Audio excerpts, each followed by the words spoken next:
Hello everyone, क्या हाल चाल। कैसे हो आप सब। आई विश आप सब अच्छे होंगे और आप सबकी पढ़ाई बहुत अच्छे से चल रही होगी, क्योंकि आपका एग्जाम का लास्ट वीक चल रहा है। यानी एग्जाम, कुछ लोग का एग्जाम जैसे सीबीएसई बोर्ड का एग्जाम होने वाला है वो 17 फरवरी से होने वाला है। साथ ही साथ यूपी बोर्ड का एग्जाम शायद 18 फरवरी से स्टार्ट होने वाला है। तो आप लोग का प्रिपरेशन लगभग लास्ट स्टेज पर होगा, रिविजन स्टार्ट कर दिए होंगे। तो आइए हमारा जो बचा हुआ लास्ट चैप्टर है बायोमोलिक्यूल, उसको स्टार्ट करते हैं और जानते हैं कि बायोमोलिक्यूल्स में हम लोग क्या पढ़ते हैं और किस तरीके से पढ़ते हैं। तो सबसे पहले ये जानिए कि बायोमोलिक्यूल में हम लोग कार्बोहाइड्रेट्स के बारे में जानते हैं। कार्बोहाइड्रेट्स में हम लोग ग्लूकोज और फ्रक्टोज के बारे में मेनली हम लोग पढ़ते हैं, जो उसको डिस्क्राइब किया गया अकॉर्डिंग टू एनसीईआरटी बुक के हिसाब से। उसके बाद से आपका विटामिन है, फिर उसके बाद से आपका क्या बोलते हैं हार्मोन्स है, और उसके बाद से न्यूक्लिक एसिड बचा हुआ है। इस तरीके से हम लोग स्टार्ट चैप्टर में हम लोग इस तरीके से वो दिया गया है, जो भी टॉपिक है उसको कवर करेंगे। तो आइए देखते हैं कार्बोहाइड्रेट्स क्या होते हैं। कार्बोहाइड्रेट्स के बारे में बोला जाता है, कार्बोहाइड्रेट्स सबसे पहले हम लोग स्टार्ट करेंगे कार्बोहाइड्रेट्स। हाइड्रेट्स, ठीक है। कार्बोहाइड्रेट्स क्या होता है, इसके बारे में ये कहा जाता है कार्बोहाइड्रेट्स वे होते हैं जो आपके होते हैं किसके, एल्डिहाइड और कीटोन के पॉलीहाइड्रोक्सी, ऑप्टिकली पॉलीहाइड्रोक्सी कंपाउंड होते हैं, ठीक है। ये क्या होते हैं आपके polyhydroxy compound of polyhydroxy compound of compounds of aldehyde and ketone, aldehyde and ketones, ठीक है। ये आपके पॉली का मतलब क्या होता है, मेनी, यानी एक से ज्यादा या एक मेनी होता है, ठीक है। मेनी हाइड्रोक्सिक मतलब क्या होता है, OH ग्रुप, ठीक है। OH ग्रुप जिसमें एक से ज्यादा, यानी जिसमें OH ग्रुप प्रेजेंट होंगे, जो एल्डिहाइड और कीटोन के, ठीक है। एल्डिहाइड और कीटोन के ऐसे पॉलीहाइड्रोक्सी कंपाउंड, ठीक है, जिनमें एक से ज्यादा आपके OH ग्रुप प्रेजेंट होंगे, उसे हम कार्बोहाइड्रेट्स कहते हैं। इसके लिए एक जनरल फार्मूला आपके पास होता है, जनरल फार्मूला होता है, जिसके बारे में हम लोग को बुक में दिया गया है, ठीक है। ये हमारा एनसीईआरटी बुक में बताया गया है। जो हमारा फार्मूला है ये है आपके पास, जैसे CxH2O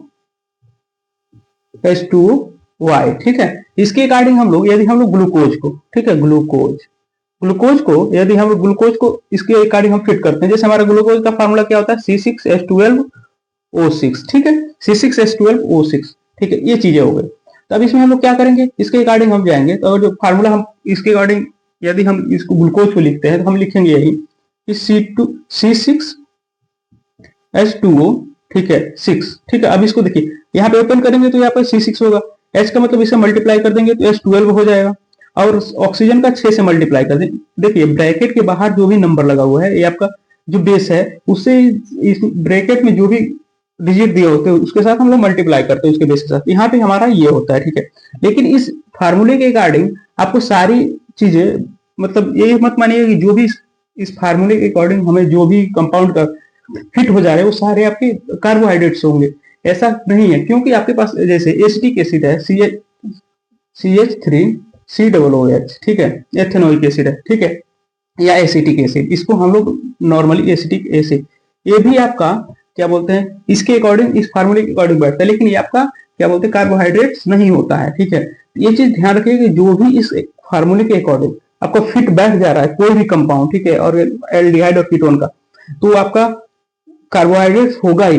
लेकिन ये नहीं कि जितने भी बैठ जाए सारे कार्बोहाइड्रेट्स ही होंगे, बल्कि कुछ ऐसे भी हैं जो बैठने के बावजूद आपके कार्बोहाइड्रेट्स नहीं होते हैं। इसमें एक चीज ध्यान रखिएगा, एसिटिक एसिड या एल्डिहाइड, ठीक है, इसका हम लोग आईयूपीएसी नाम क्या लिखते हैं, जैसे कि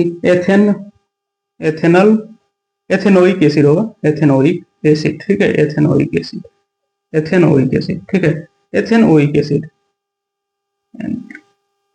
एसिड, ठीक है। ये चीजें होगी। एथेनोइक एसिड इसका आईयूपीएसी नेम होगा, और कॉमन नेम आपको होता है एसिटिक एसिड। ये चीजें ध्यान रखिए कि जितने भी कंपाउंड है, यदि आपके पास CxH2O और Y के साथ फिट बैठ रहे हैं, वो सारे आपके कार्बोहाइड्रेट्स नहीं होते हैं, ठीक है। और कुछ ऐसे होते हैं जो आपके होते हैं, जैसे कि आपके पास ग्लूकोज हो गया, फ्रक्टोज हो गया, ये सारे कार्बोहाइड्रेट्स में हम लोग इसको रखते हैं, क्या माल्टोज हो गया, एमिनोज हो गया, ये सारी चीजें होती हैं, ये आपकी कार्बोहाइड्रेट्स में आती हैं। लेकिन बाकी जैसे एसिटिक एसिड हो गया, कार्बोक्सिलिक एसिड में जितने भी कंपाउंड हैं या कीटोन्स में भी बहुत सारे ऐसे होते हैं जो आपकी कार्बोहाइड्रेट्स की कैटेगरी में नहीं आते हैं, उसको हम आगे डिफाइन करेंगे, पूरा एक्सप्लेन करेंगे तो सारी चीजें समझ में आ जाएंगी। यहाँ तक इसको नोट करिए, फिर हम इसके बारे में आगे बढ़ते हैं और क्लासिफिकेशन ऑफ कार्बोहाइड्रेट्स के बारे में जानते हैं। यहाँ तक क्लियर हो गई होगी। हम अब प्रॉपर इसका डेफिनेशन हम लिख दे रहे हैं, जिससे आप लोग को कार्बोहाइड्रेट्स का क्लियर हो जाएगा। आप लोग डेफिनेशन लिख लेंगे तो सारी चीजें क्लियर हो जाएंगी, ठीक है। तो आइए इसको देखते हैं। ऐसे तो हम एक्सप्लेन किया है, ठीक है, इसके एग्जांपल के साथ, लेकिन हम आगे इसके बारे में पूरा अच्छे तरीके से डेफिनेशन के साथ हम लिख दे रहे हैं, ठीक है। तो क्या हुआ, कार्बोहाइड्रेट्स का फार्मूला आपका क्या होता है, the carbohydrates have, the carbohydrates, देखिए यहाँ पे पानी लगा हुआ है यार, the carbohydrates, the carbohydrates may be defined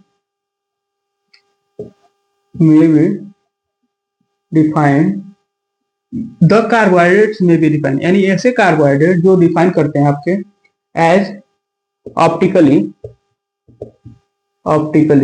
ठीक है, optically polyhydroxy, optically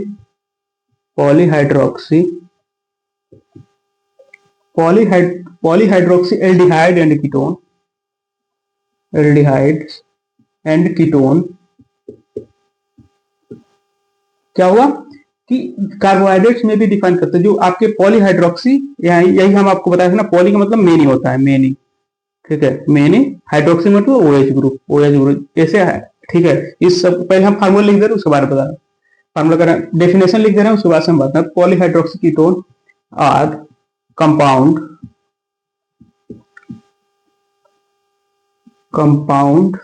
which produced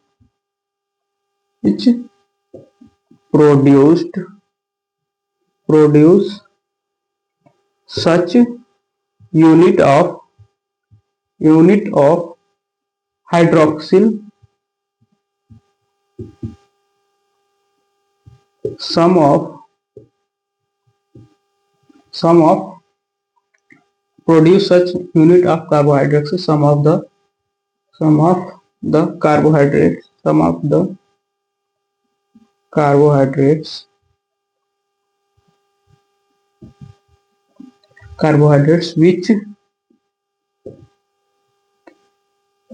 which are sweet taste, ठीक है, टेस्ट are also called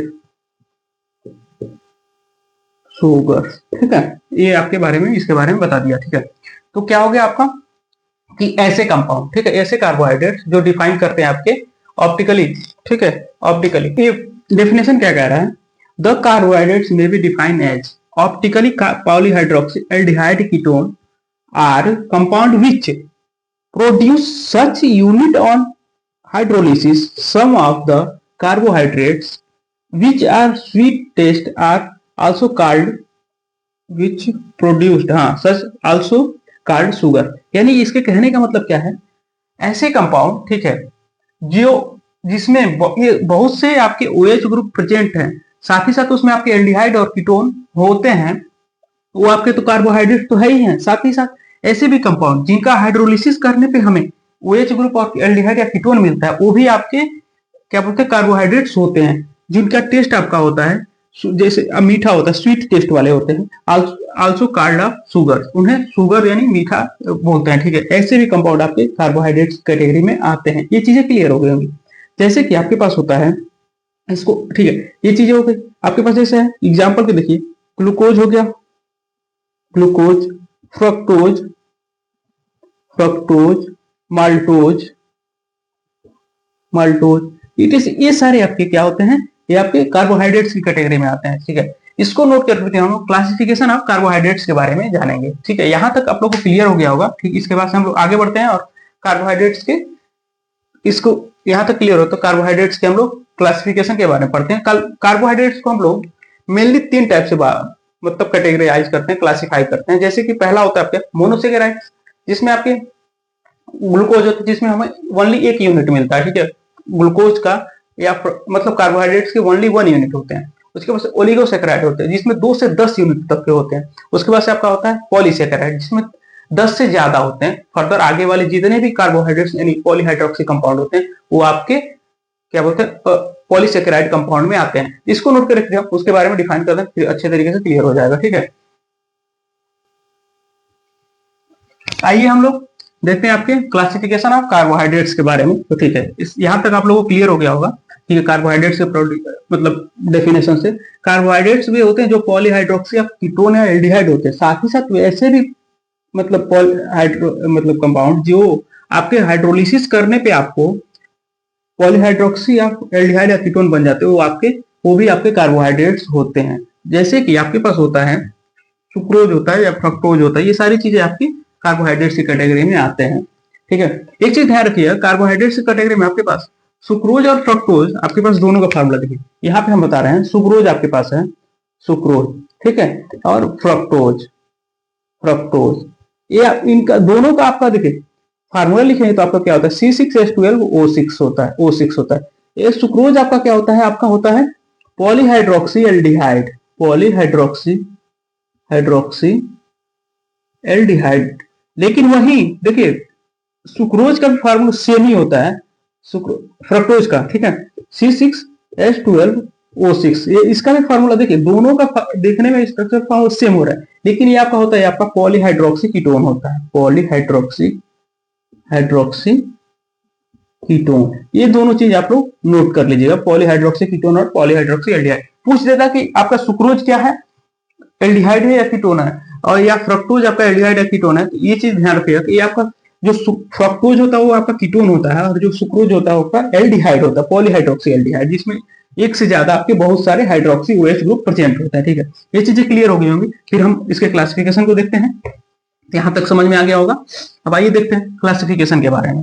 ठीक है, तो क्लासिफिकेशन में हम लोग सबसे पहले देखते हैं कि कार्बोहाइड्रेट्स को कितने टाइप्स हैं, कितने पार्ट में क्लासिफाई किया गया है। तो सबसे पहला आपका होता है मोनोसेकेराइड, आपका ये होता है पहला classification of classification of carbohydrate, carbohydrate, ठीक है, कार्बोहाइड्रेट, क्लासिफिकेशन ऑफ कार्बोहाइड्रेट। इसको हम लोग 3 टाइप से मेनली हम लोग मतलब बांटते हैं। ठीक है, इसमें हम लोग पहला पढ़ते हैं, पहला आप पढ़ते हैं जैसे मोनोसेकेराइड,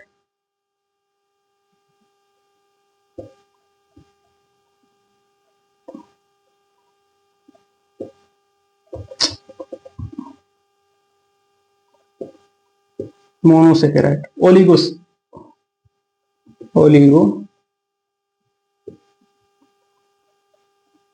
सेकेराइड्स। उसके बाद आपका होता है पॉलीसेकेराइड,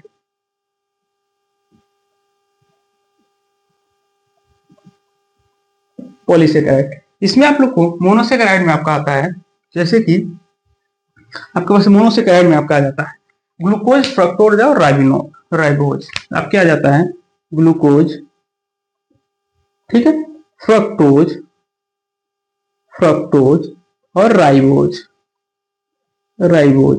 इन दोनों के बारे में लोग डिटेल से पढ़ना इस चैप्टर में आप लोगों को बताना। ठीक है, अब इसकी यूनिट क्या होती है, ओनली 1 यूनिट होती है, ओनली 1 यूनिट। ठीक है, ये 1 यूनिट ध्यान रखिएगा, ओनली 1 यूनिट होती है।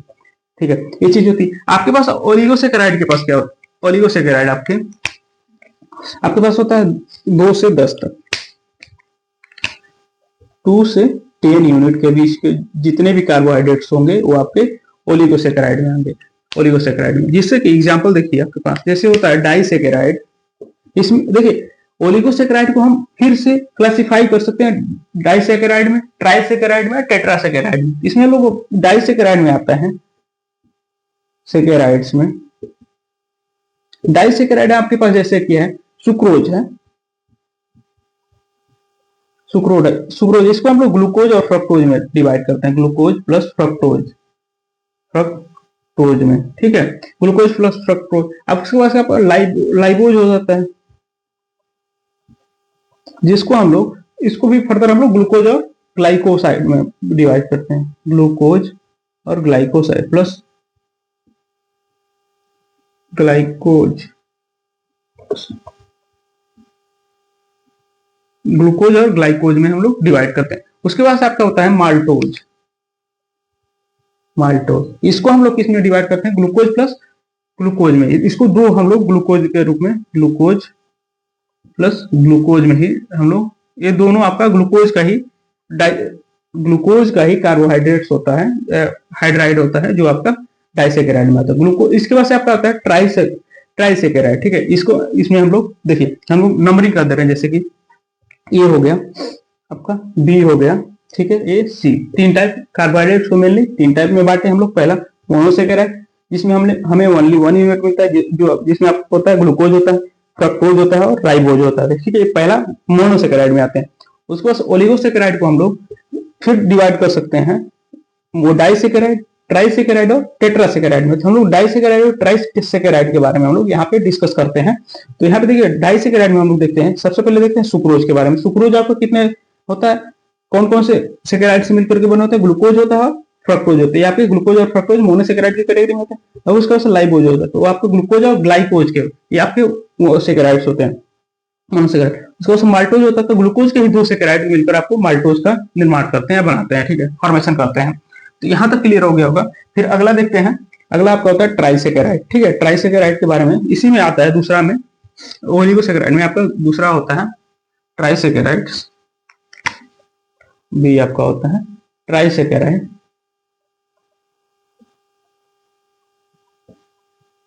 इसका एग्जांपल हम लोग के पास होता है, जैसे कि राइबोनोज होता है, रेबिनोज होता है या राइबोनोज, जिसको अपने प्रोनाउंसिएशन रेबिनोज, रेबिनोज। ठीक है, ये आपका ट्राइसेकेराइड की कैटेगरी में।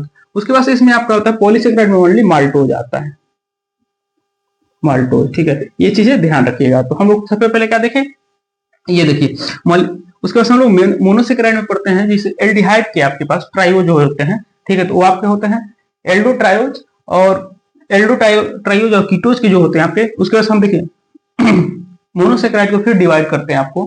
तो जो एल्डिहाइड वाले पॉलीसेकेराइड होते हैं उसे एल्डोसेकेराइड कहते हैं। ठीक है, एल्डो मोनोसेकेराइड कहते हैं, और जो कीटोन वाले होते हैं वो आपके कीटो पॉलीसेकेराइड होते हैं। तो आइए इसको नोट करिए, फिर हम इसके बारे में देखते हैं, मोनोसेकेराइड्स के बारे में अच्छे तरीके से, फिर आपको क्लियर हो जाएगी सारी चीजें। तो यहाँ पे क्लियर हो गया होगा कि कार्बोहाइड्रेट्स की डेफिनेशन यानी पॉलीहाइड्रोक्सी, एल्डिहाइड और कीटोन जो होते हैं वो आपके कार्बोहाइड्रेट्स की कैटेगरी में। साथ ही साथ वे भी कंपाउंड जिनको हम लोग हाइड्रोलाइसिस के थ्रू पॉलीहाइड्रोक्सी, एल्डिहाइड या कीटोन में हम लोग बना सकते हैं। ठीक है, वो भी आपके क्या होते हैं, कार्बोहाइड्रेट्स की कैटेगरी में आते हैं। ठीक है, ये चीजें क्लियर होगी। उसके बाद क्लासिफिकेशन कार्बोहाइड्रेट्स हमने देखी कि मोनोसेकेराइड होते हैं, ओलिगोसेकेराइड होते हैं, पॉलीसेकेराइड होते हैं। फिर मोनोसेकेराइड क्या होते हैं, जिसके पास ओनली 1 कार्बोहाइड्रेट्स के यूनिट होते हैं, वो आपके मोनोसेकेराइड की कैटेगरी में आते हैं। और ओलिगोसेकेराइड में आपके 2 से 10 के बीच में आते हैं। और पॉलीसेकेराइड मतलब 10 से के आगे जितने भी होते हैं वो आपके पॉलीसेकेराइड की कैटेगरी में आते हैं। ठीक है, उसके बाद देखिए फिर मोनोसेकेराइड में हम लोग ग्लूकोज, फ्रक्टोज, राइबोनोज इसका एग्जांपल है। ठीक है, उसके बाद ओलिगोसेकेराइड में देखिए आपके पास ओलिगोसेकेराइड को फर्दर हम डिवाइड कर सकते हैं डाइसेकेराइड में, ट्राइसेकेराइड में। ठीक है, यार इसके बाद से टेट्रासेकेराइड आता है, लेकिन हम लोग को यहाँ पे डाइसेकेराइड और ट्राइसेकेराइड के बारे में ही हम लोग को पढ़ना है। ठीक है, ये चीजें क्लियर हो गई। उसके बाद पॉलीसेकेराइड का एग्जांपल देखिए आपके पास माल्टोज होता है। ठीक है, तो यहाँ तक क्लियर हो गया होगा। फिर आगे बढ़ते हैं, हम लोग मोनोसेकेराइड के बारे में देखते हैं। यहाँ तक सारी चीजें क्लियर हो गई होंगी आप लोगों को। ठीक है, तो आइए अब बताते हैं आप लोग को मोनोसेकेराइड्स के बारे में। ठीक है, मोनोसेकेराइड क्या होते हैं, जिनके पास ओनली 1 यूनिट कार्बोहाइड्रेट्स के होते हैं, वो आपके मोनोसेकेराइड की कैटेगरी में आते हैं। ठीक है, जैसे कि आपके पास होता है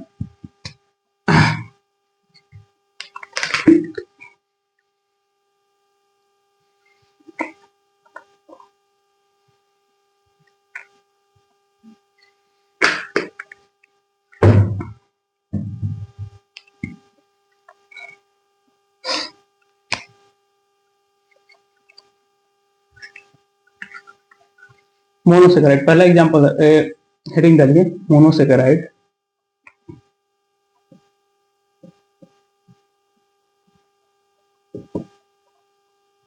मोनोसेकेराइड और कार्बोहाइड्रेट्स। ठीक है, दैट कांट बी और कार्बोहाइड्रेट्स या carbohydrates that's can't be further can't be can't be hydrolysis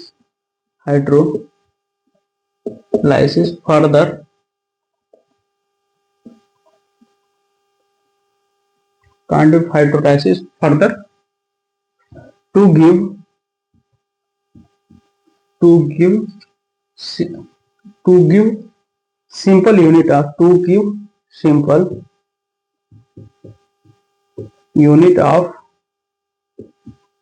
the polyhydroxyaldehyde or ketone. Unit of the polyhydroxyaldehyde or ketones is called monosaccharides.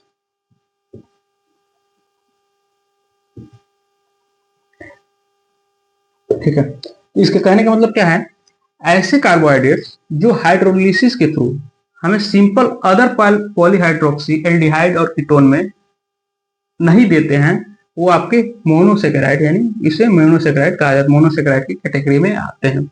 जैसे कि आपके पास होता है, आपके पास हो गया जैसे कि ग्लूकोज हो गया, ठीक है, ग्लूकोज, ठीक है, ग्लूकोज, या आपके पास ग्लूकोज हो गया, फिर आपके पास होता है एरेबिनोज होता है, एरेबिनोज होता है, सॉरी एरेबिनोज। ये आपके सारे मोनोसेकेराइड की कैटेगरी में आते हैं, या शुगर भी हो जाता है। जैसे कि आपके पास होता है लाइनोज होता है, चलो यही समझ में आया, लाइकोज होता है, ठीक है। ये चीजें आपके मोनोसेकेराइड की कैटेगरी में आती है। यहाँ तक आप लोग क्लियर हो गया, ठीक है, ये चीजें क्लियर हो गई। फिर हम लोग ये देखते हैं कि मोनोहाइड्र, देखिए अब पॉलीहाइड्रोक्सी एल्डिहाइड और कीटोन है, फिर उसको हम फर्दर डिवाइड करते हैं, ठीक है।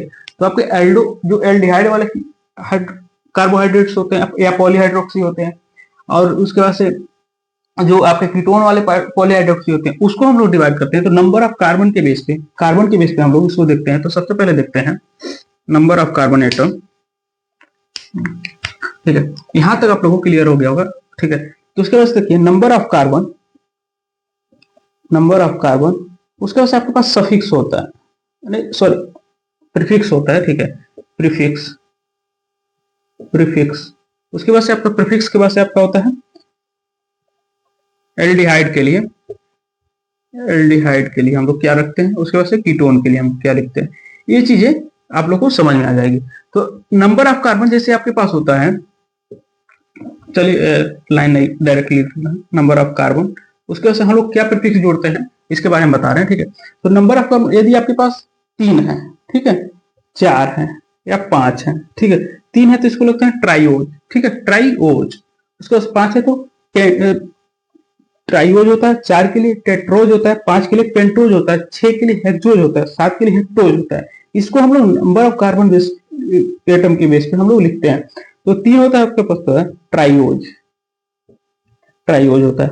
इसके बाद हम लोग क्या करते हैं, एल्डिहाइड के लिए हम लोग करते हैं एल्डो ट्राइओज बोलते हैं, एल्डो ट्राइओज होता है, ठीक, एल्डो ट्राइओज। और कीटोन के लिए हम लोग करते हैं कीटो ट्राइओज, ठीक है, ये आपका होता है।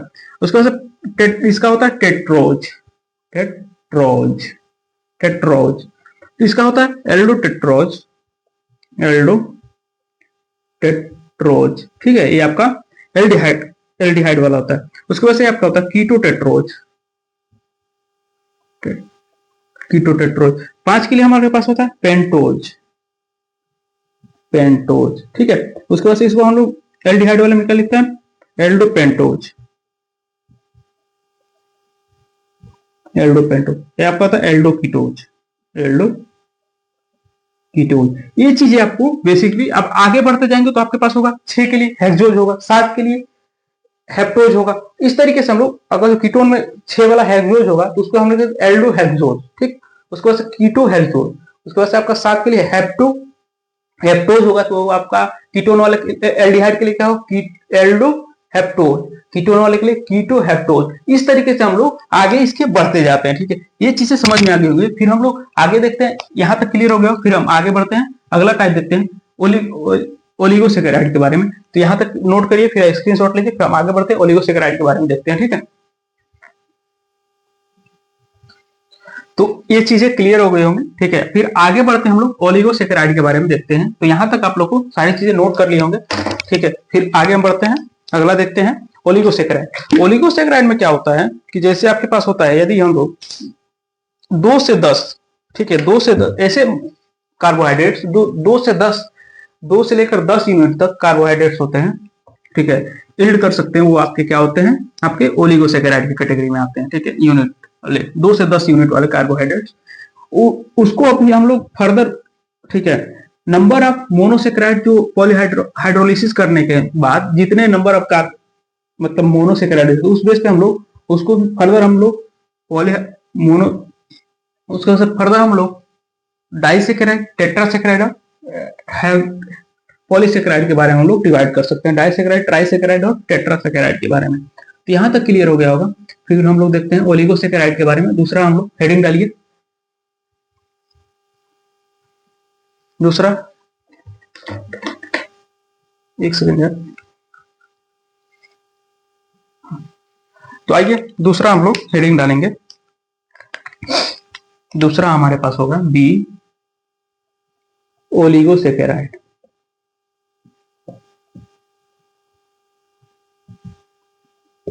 ओलिगोसेकेराइड क्या कहता है?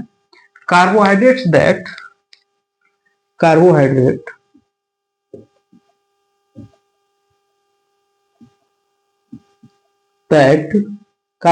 That yield 2 to 10 monosaccharide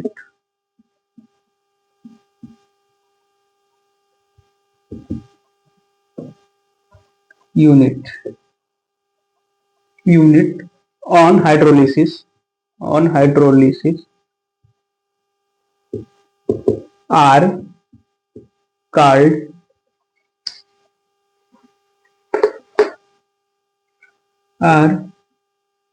called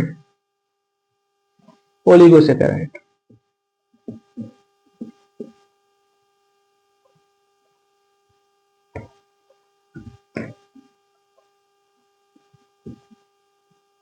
oligosaccharides यानी क्या कहने का मतलब है कि ऐसे कार्बोहाइड्रेट जिनमें जो आपके 2 से लेकर 10 तक मोनोसेकेराइड को हाइड्रोलिसिस के थ्रू बना देते हैं या यूनिट देते हैं, 2 से 10 मोनोसेकेराइड यूनिट देते हैं, वो आपके ओलिगोसेकेराइड की कैटेगरी में आते हैं। इनको हम लोग फर्दर मतलब फिर से हम लोग डिवाइड कर सकते हैं। दे आर फर्दर डिवाइड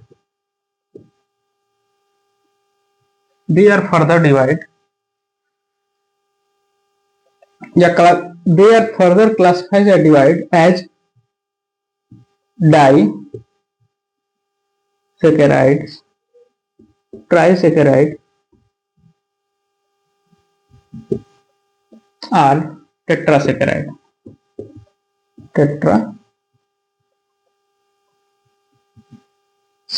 ठीक है, ये डिपेंडिंग ऑन क्या होता है, depending on number of monosaccharide, यानी जितने मोनोसेकेराइड के बेस पे हम लोग इसको डिवाइड कर सकते हैं। आपके पास 2 मोनोसेकेराइड है तो आपके डाइसेकेराइड होंगे, 3 मोनोसेकेराइड है तो आपके ट्राइसेकेराइड होंगे, 3 से ज्यादा होंगे, 3 से ज्यादा नहीं 4 या 4 से ज्यादा होंगे, 4 से 10 के बीच में होंगे तो आपके टेट्रासेकेराइड के बीच में आते हैं। अब डिपेंडिंग अपॉन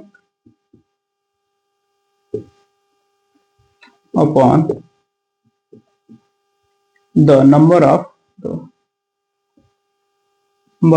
मोनोसेकेराइड।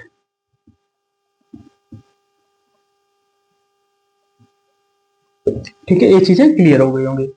ठीक है, ये चीजें होती हैं कि यानी 2 से ज्यादा जितने भी होंगे वो आपको जैसे आपके पास होता है सुक्रोज होता है, इस कैटेगरी में आपके पास आता है। ओलिगोसेकेराइड में आप लोग सुक्रोज और माल्टोज को रखते हैं। एग्जाम्पल के तौर पे सुक्रोज एंड माल्टोज होता है, ये आपके ओलिगोसेकेराइड की कैटेगरी में आते हैं। तो ओलिगोसेकेराइड क्लियर हो गया, मोनोसेकेराइड क्लियर हो गया, इसको नोट करिए। फिर हम लोग आगे बढ़ते हैं, हम लोग पॉलीसेकेराइड के बारे में देखते हैं। तो यहां तक सारी चीजें क्लियर हो गई होंगी। ठीक है, आगे बढ़ते हैं, इसको नोट करिए, स्क्रीनशॉट लीजिए, फिर हम आगे बढ़ते हैं, अगला देखते हैं। तो यहां तक क्लियर हो गया होगा, फिर हम आगे बढ़ते हैं, अगला देखते हैं आप लोग को पॉलीसेकेराइड के बारे में। तो यानी लार्ज नंबर ऑफ, ठीक है, ऐसे कार्बोहाइड्रेट जो लार्ज नंबर ऑफ मोनोसेकेराइड को यूनिट बनाते हैं, ऐसे सेकेराइड आपके ओलिगोसेकेराइड की कैटेगरी में आते हैं। तो यहाँ तक इसको नोट करें, फिर हम लोग इसके बारे में देखते हैं, फिर समझ में आ जाएगा सारी चीजें क्या होती हैं। ठीक है,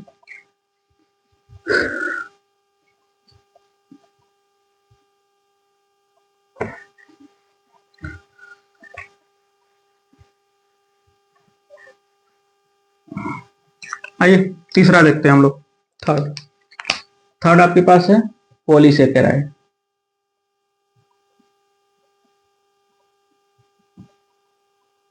पॉलीसेकेराइड इसमें क्या होता है, ऐसे कार्बोहाइड्रेट्स या विच कार्बोहाइड्रेट, लिखिए विच कार्बोहाइड्रेट्स, विच या कार्बोहाइड्रेट्स विच, ठीक है, carbohydrates which yield large number of monosaccharide unit, yield large number of monosaccharide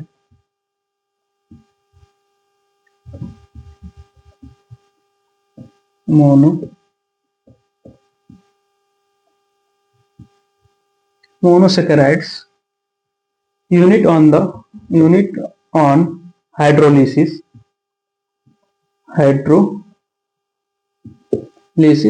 are called polysaccharide।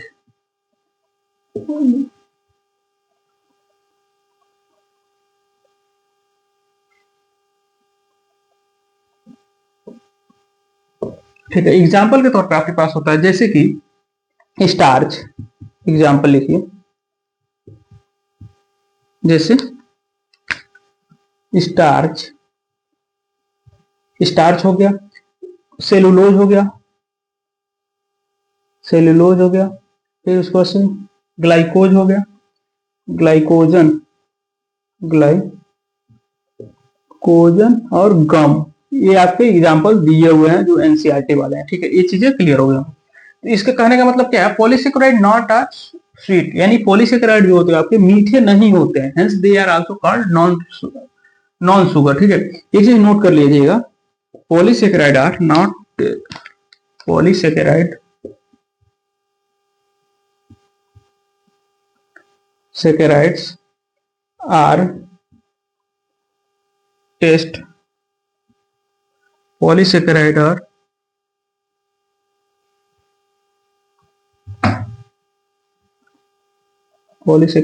not, हाँ polysaccharide are not sweet taste,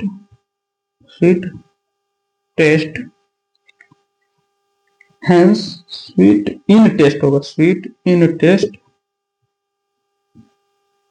hence they are also called non sugar. ठीक है, एक चीज देखिएगा कि जो पॉलीसेकेराइड होते हैं वो आपके टेस्ट में मीठे नहीं होते हैं। ठीक है, इसलिए इनको नॉन शुगर की कैटेगरी में रखा जाता है। ठीक है, देखिए आपको शुगर के पेशेंट को हम लोग मीठे के रूप में हम यही देते हैं, पॉलीसेकेराइड जो कार्बोहाइड्रेट्स होते हैं उसको हम लोग देना होता है, जो देते हैं जिसकी वजह से उसमें मीठापन नहीं होती, यानी शुगर की मात्रा नहीं होती, जिसकी वजह से हम लोग को शुगर पेशेंट के लिए अच्छा होता है खाने के, तो उसको हम देते हैं मोनोसेकेराइड, यानी पॉलीसेकेराइड वाले जो कार्बोहाइड्रेट्स होते हैं उनको दिया जाता है, जो जिसमें आपके आते हैं सेल्यूलो, स्टार्च हो गया, सेल्यूलो जो है, ग्लाइकोजन हो गया, ठीक है, गम भी होते हैं, ठीक है, वो गोंद जो होता है उसको भी हम लोग पॉलीसेकेराइड की कैटेगरी में ही रखते हैं। ये चीजें क्लियर हो गई होंगी। ठीक है, फिर इसको नोट करें, फिर हम लोग देखिए नेक्स्ट चैप्टर में हम लोग नहीं, पहले एक चीज हम और बता दे रहे हैं, फिर इसको नोट करें, फिर अगला बता दे रहे हैं, उसको नॉन रिड्यूसिंग और नॉन रिड्यूसिंग, फिर उसके बाद हम लोग नेक्स्ट चैप्टर में फ्रक्टोज के बारे में स्टार्ट करेंगे ऐसे। ठीक है, तो यहां तक क्लियर हो गया होगा, इसको नोट कर लिए होंगे। ठीक है, हम आगे बढ़ते हैं, आगे देखते हैं फिर हम लोग रिड्यूसिंग और नॉन रिड्यूसिंग के बारे में। ठीक है, तो यहां तक क्लियर हो गया होगा सब लोगों को। आइए आगे देखते हैं हम रिड्यूसिंग और नॉन रिड्यूसिंग शुगर के बारे में। हेडिंग डालिए रिड्यूसिंग शुगर और नॉन रिड्यूसिंग शुगर। ठीक है, रिड्यूसिंग शुगर आपके क्या होते हैं, जैसे कि आपके पास है रिड्यूसिंग शुगर, ठीक है, जिसमें आपको ये होता है रिड्यूसिंग शुगर क्या होते हैं, all those carbohydrates which reduce, ठीक है, ऑल दोज कार्बोहाइड्रेट्स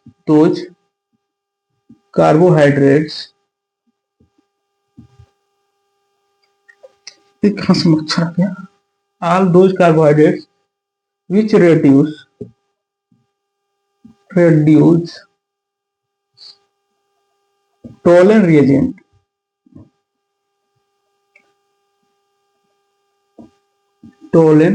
reagents या failing reagent are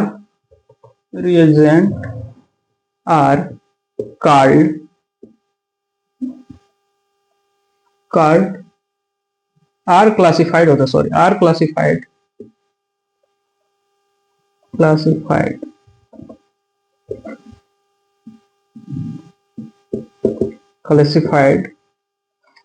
to as reducing sugar,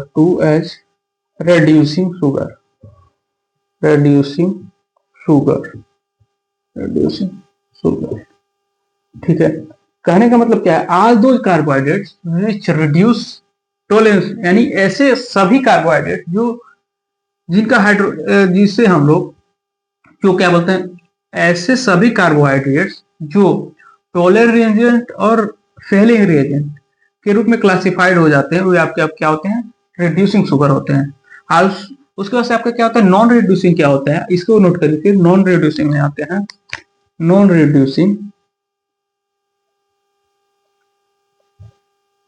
reducing sugar में आपके पास होता है जैसे कि ऑल मोनोसेकेराइड वेदर, ठीक है, all monosaccharides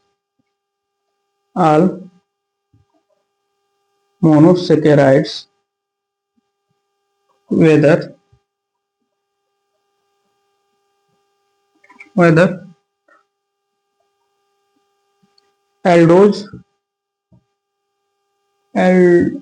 aldose or ketose are non reducing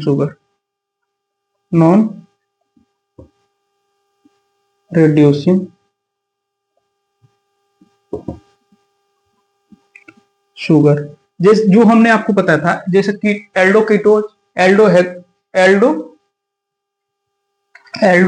triose, tetrose, pentose जो बताया था, ठीक है, उसको से aldo ketose, aldo pentose, aldo hexose या एल्डो हेप्टोज, ये सारे आपके होते हैं जो मोनोसेकेराइड होते हैं, वो आपके नॉन रिड्यूसिंग शुगर के कैटेगरी में आते हैं। साथ ही साथ आपके पास होते हैं Aldo ketose, aldo pentose, aldo hexose, Aldo heptose, ये सारे आपके क्या होते हैं, नॉन रिड्यूसिंग शुगर के कैटेगरी में आते हैं। तो कहने का मतलब क्या है, ऐसे कार्बोहाइड्रेट जो फेलिंग टेस्ट के हो या आपके पास हो क्या बोलते हैं टॉलरेंट टेस्ट, वो मोनोसेकेराइड जो ये नहीं देते, रिड्यूस कर देते इनको, वैसे सेकेराइड को हम लोग रिड्यूसिंग शुगर कैटेगरी में रखते हैं। या ऐसे मोनोसेकेराइड, ठीक है, जो आपके एल्डोज और कीटोज वाले होते हैं, वो आपके नॉन रिड्यूसिंग शुगर कैटेगरी में आते हैं। तो यहां तक आप लोगों को क्लियर हो गया होगा, हमने कार्बोहाइड्रेट्स के बारे में बताया, कार्बोहाइड्रेट्स के क्लासिफिकेशन के बारे में, फिर उसके बाद से मोनोसेकेराइड के बाद क्लासिफिकेशन, उसके बाद से ओलिगोसेकेराइड और फिर पॉलीसेकेराइड के बारे में, फिर नॉन रिड्यूसिंग और रिड्यूसिंग शुगर के बारे में। यहाँ तक हम लोगों ने पढ़ लिया, यहाँ तक आप लोग रिवाइज कर लीजिएगा। फिर हम लोग नेक्स्ट लेक्चर में ग्लूकोज के बारे में स्टार्ट करेंगे, जिसको हम लोग अच्छे तरीके से पढ़ेंगे डिटेल्स में। उसके लिए एक लेक्चर रहेगा। फिर हम लोग स्टार्ट करेंगे विटामिन, उसके बाद से आपका होगा प्रोटीन, साथ ही साथ उसके बाद से हार्मोन्स। इसी तरीके से हम लोग 4 से 5 लेक्चर में इस चैप्टर को हम लोग खत्म करेंगे। तो इस तरीके से हमारा केमिस्ट्री समाप्त हो जाएगा, ठीक है। तो ये आपका लास्ट चैप्टर चल रहा है, ठीक है। तो आप लोग का एग्जाम का डेट भी नजदीक है, तो आप लोग जितना हो सके उतना मेहनत करिए, अपने पढ़ाई को ध्यान में रखते हुए, अपने एग्जाम को फोकस पे रखते हुए। तो इस लेक्चर में यहीं तक। चैनल को सपोर्ट करिए, लाइक, कमेंट, शेयर और सब्सक्राइब कीजिए। साथ ही साथ दोस्तों, जो भी स्टूडेंट हैं, आपके छोटे बच्चे और छोटे भाई बहन पढ़ने वाले हैं, उनके पास भी लिंक को चैनल का शेयर कर दीजिए, ताकि हम लोग देखिए जो भी है पूरा केमिस्ट्री हम लोग फिजिकल, इनऑर्गेनिक और ऑर्गेनिक सारी चीजें हम A to Z फ्री में हम पूरा यूट्यूब चैनल पर डालेंगे, ठीक, पढ़ाएंगे, जिससे आप लोगों को फ्री में सारी क्वालिटी कंटेंट मिलेगी, ठीक है। इस लेक्चर में यहीं तक पढ़ते हैं। साथ ही साथ चैनल को सपोर्ट करें, सब्सक्राइब करवाइए। Thank you so much, all the very best.